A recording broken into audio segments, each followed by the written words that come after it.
Donc moi, je m'appelle Julien Blaine. Je suis à Bordeaux en 2017, alors que je suis 3/4 séculaire, plus 4 jours, dont j'ai entamé mon quart séculaire final.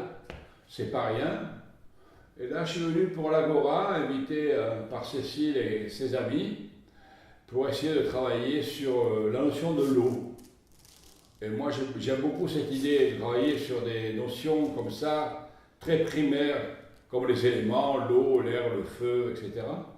Et j'avais repéré quelques mois avant une fontaine absolument extraordinaire, qui est place du Parlement, où il y a une espèce de 4 têtes incroyables qui crachent de l'eau, et qui est cette gueule que j'aime, moustachu et cheveux longs, et qui parle pour ne rien dire, parce que cracher de l'eau, c'est pas dire grand-chose. Voilà, et depuis très longtemps, j'avais l'idée de refaire des choses très rituelles et très primaires, très proches d'un animisme personnel. Pas un animisme qui serait religieux du genre monothéisme, mais un animisme que chacun peut refaire et reprendre à son compte. Et donc j'avais décidé de chanter par rapport à l'hymne à la terre, avec comment une couleur te transforme.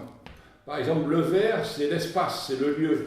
Et on voit très bien dans les guerres qui ont eu lieu, notamment en Palestine et ailleurs, au Mexique, etc., quelle est l'importance du lieu au XXe et au XXIe siècle. Donc, voilà, donc je me colle ce vers, et ce vers dit que la Terre a besoin d'un espace préservé et que les hommes ont besoin de vivre dans un espace qui est leur espace, sachant qu'on a droit dans ces espaces-là à l'immigration de toutes les couleurs.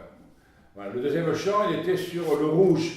Donc chaque fois, c'est une terre différente. Donc l'argile verte, là, on passe à la glaise rouge, et là, c'est la joie. Voilà, le rouge, c'est vraiment ça. C'est vraiment un truc formidable. Donc, où tu deviens tout à fait bien, tout à fait heureux. Et donc, je refais un deuxième chant qui est toujours un hymne à la terre et qui est toujours par rapport à cette joie que nous donne cette planète avant qu'on la bousille.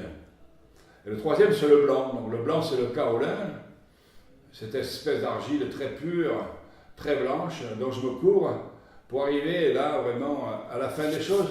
C'est-à-dire le blanc, c'est le funèbre, c'est la mort, voilà. Et donc je suis dans ces 3 couleurs-là, avec des chants qui sont un hymne à la planète Terre, qui sont donc ce vert, ce rouge et ce blanc.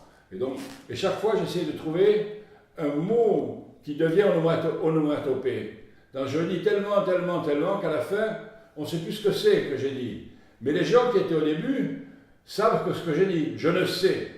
Ça veut dire je ne sais pas. Mais je le prononçais tellement que je dis je le sais, je le sais, je le sais. Et petit à petit, cette phrase devient une onomatopée. Et à la fin, je pars comme ça sur y aller. Il faut y aller. Il faut y aller, on ne sait pas où, mais il faut y aller. Y aller, y aller, y aller, y aller. Et hop, ça redevient en effet à nouveau une onomatopée. Et ça permet que le chant se finisse. Donc c'est ça l'histoire. Ce qui me manque, c'est une terre bleue, parce que dans ces 3 couleurs, où j'ai à peu près trouvé un peu l'histoire de ce qui est le rapport de l'humanité de la Terre, le bleu, c'est la couleur qui guérit pour moi. Et il n'y a pas de terre bleue, enfin pour le moment, je n'avais pas trouvé. Il faudrait que j'écrase du mamite ou que j'aille retrouver les Aurignaciens supérieurs, il y a 50 000 ans, qui ont une espèce de bleu sur certaines gravures aurignaciennes dans les grottes.